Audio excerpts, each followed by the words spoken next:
வணக்கம், நான் உங்கள் அபிமான யோகாம்பால் சுந்தர். இன்றைக்கி என்ன பார்க்க போகிறோம் அப்படின்னு சொல்லி கேட்டேன்னா, கிட்ஸ்க்கெல்லாம் பிடிச்ச பாஸ்டா, அதுவும் பிங்க் பாஸ்டா பார்க்க போகிறோம்.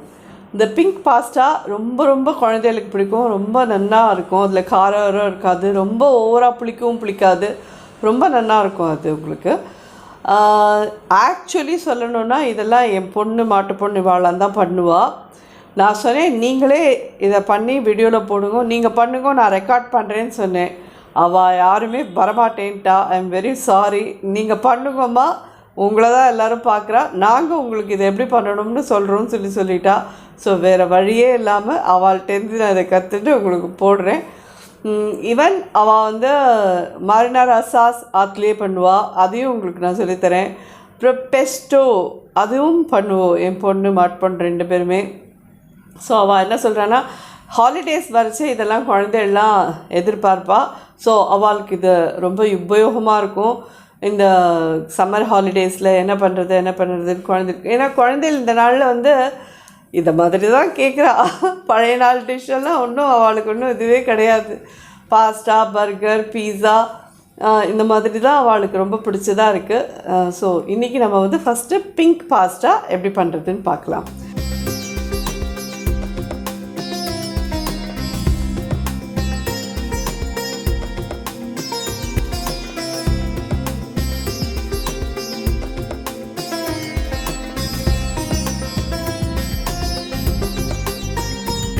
இது வந்து பென்னே பாஸ்டா வீட்டில் இருக்கிறது, அதாவது கோதுமை மாவில் பண்ணினது நாங்கள் வாங்கியிருக்கோம்.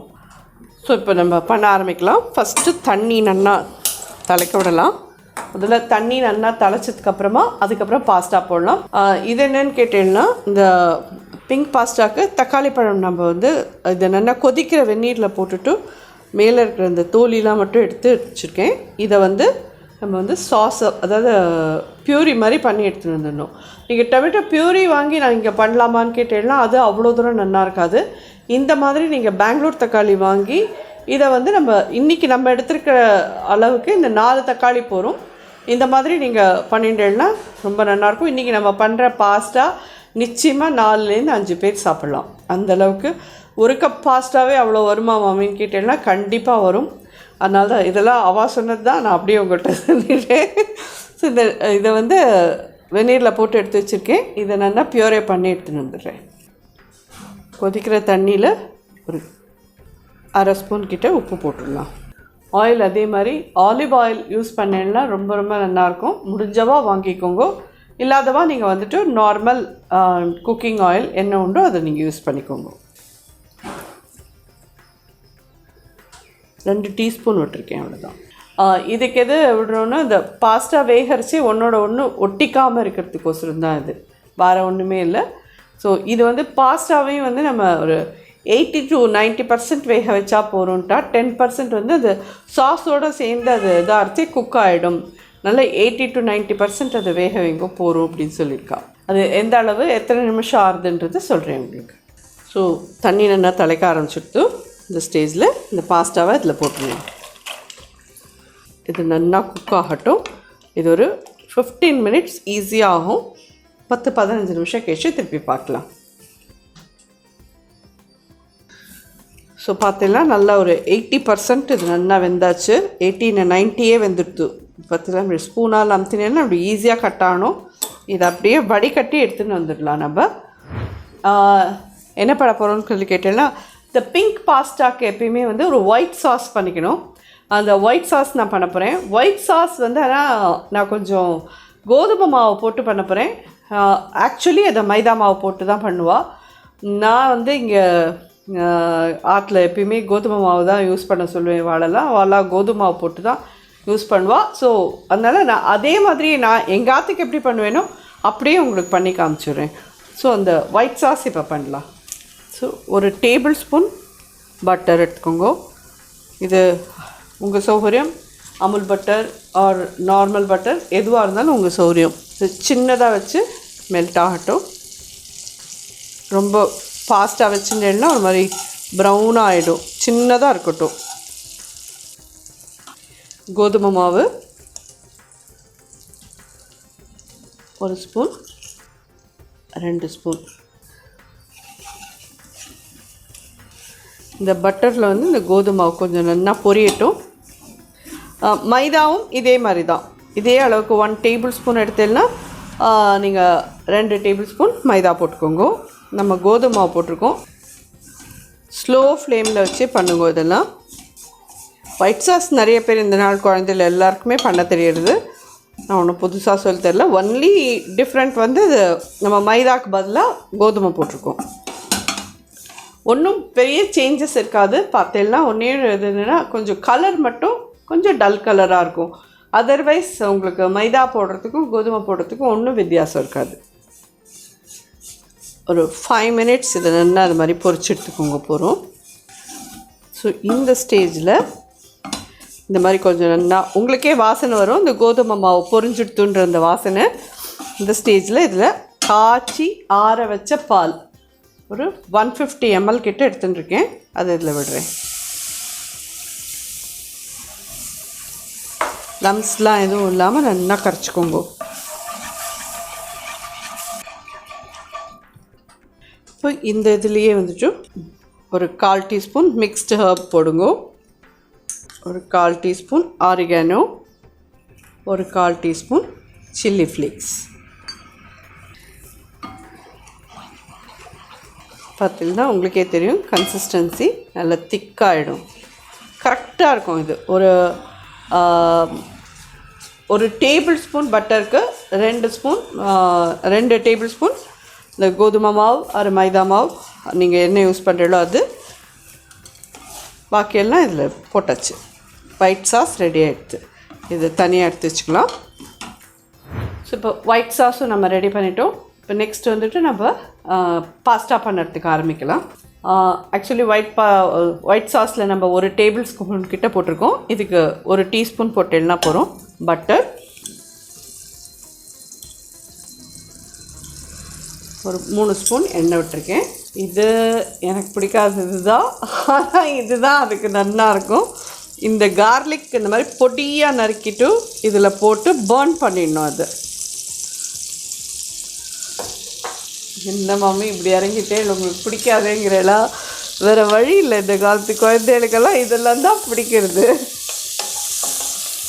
இது நல்லா ப்ரௌனாக ஆகணும். இது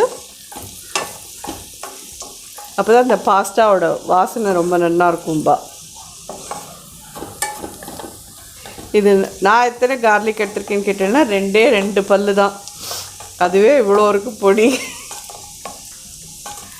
ஸோ நான் சாப்பிட மாட்டேன். வழியா ஆற்றுல குழந்தைகள் எல்லோரும் சாப்பிடுவா. அவளுக்கெல்லாம் பிடிக்கும். அதனால் நான் அவளுக்கெல்லாம் எல்லாமே பண்ணி தருவேன். மாட்டேன்னு எப்படி சொல்கிறது பாருங்கோ. பார்த்தேன்னா கலர் மாதிரி இருக்குன்னா இந்த ஸ்டேஜில் ஒரே ஒரு வெங்காயம்.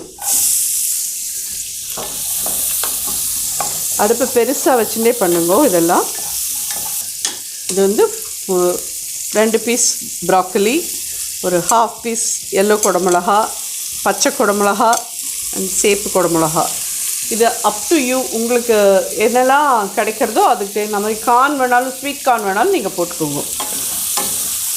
இந்த கறிகாய்க்கெல்லாம் வேணுங்கிற உப்பு கொஞ்சமாக.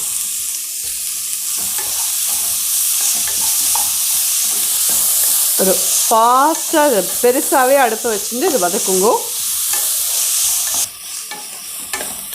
ஸோ எதுக்கு நான் சொல்ல வரேன்னா இவ்வளோண்டு தான் நமக்கு பாஸ்தா. இது ஆக்சுவலி நம்ம பார்த்தீங்கன்னா ஒரு 100 கிராம் 150 கிராம் தான் நம்ம எடுத்து வேக வச்சுருப்போம். கரிகாலாம் இவ்வளோ போட்டிருக்கோம். ஸோ அப்படிங்கிறச்சு கரிகாலாமும் அழகாக சாப்பிடுவா குழந்தைகள் பாஸ்தான்ற இதில் நம்ம கொடுத்தோன்னா. இது நல்லா ஒரு 2-3 மினிட்ஸ்லேயே இது உங்களுக்கு வெங்காயம்லாம் டிரான்ஸ்பரண்ட்டாக ஆகிருக்கு தெரியுமா. இந்த இதில் கரிகாலாமும் வதங்கியிருக்குன்றது உங்களுக்கு தெரியும். இது கொஞ்சம் க்ரன்ச்சியாக தான் இருக்கணும், ரொம்ப சாகி ஆகிடக்கூடாது. ஒரு 2-3 நிமிஷம் நீங்கள் வதக்கினாலே போதும். இதில் இந்த தக்காளி பியூரி நம்ம எடுத்தோம் இல்லையா, அதை விட்டுடலாம்.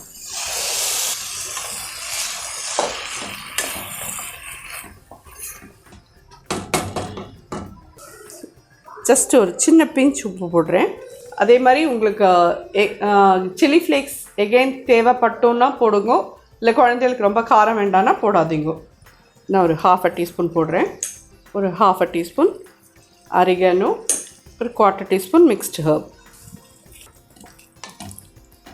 எல்லாமே சேர்ந்து நல்லா கொதிச்சாச்சு. தக்காளி பழமும் நம்ம அப்படியே இதில் விட்டு வச்சுருந்தோம் இல்லையா, நம்ம சேர்ந்து ஒரு 2-3 minutes கொதிச்சா போகிறோம்.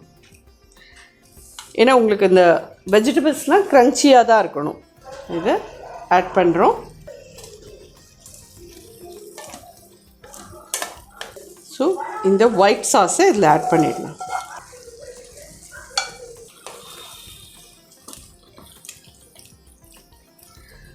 ஸோ ரெடி ஆகிட்டா இந்த ஸ்டேஜில் இதில் மொzzarella சீஸ் இதிலே ஆட் பண்ணிவிடுங்க.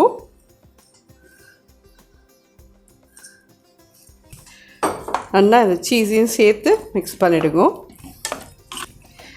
ஓகே, பிங்க் பாஸ்தா ரெடி ஆகிடுது. ஓகேவா?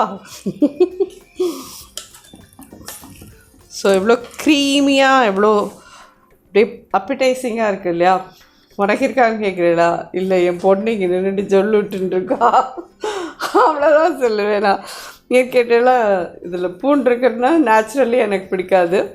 இல்லைனாலுமே இந்த பாஸ்டா ஸ்பீடாலாம் எனக்கு பிடிக்காது. நம்ம எப்பயுமே ஸ்லோவாக தான்ப்பா. இது ரெடி ஆகிடுத்து. அப்படியே நீங்கள் ஜோராக சர்வ் பண்ணலாம்.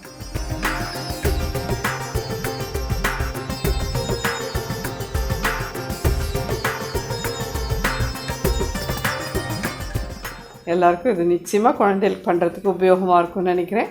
கண்டிப்பாக ட்ரை பண்ணி பார்த்துட்டு எப்படி இருந்ததுன்னு சொல்லுங்கள். இது வந்து வெர்ஷன் ஆஃப் என்னோடய டாட்டர் அண்ட் டாட்டர் இன் லா சொல்லி கொடுத்தது. எனக்கு நிச்சயமாக நான் சொல்கிறேன், உனக்கு இது தெரியுமான்னு கேட்டால் தெரியாது. அவள் சொன்னதுபடி அப்படியே செஞ்சுருக்கேன். அவ்வளோதான். நன்றி, வணக்கம்.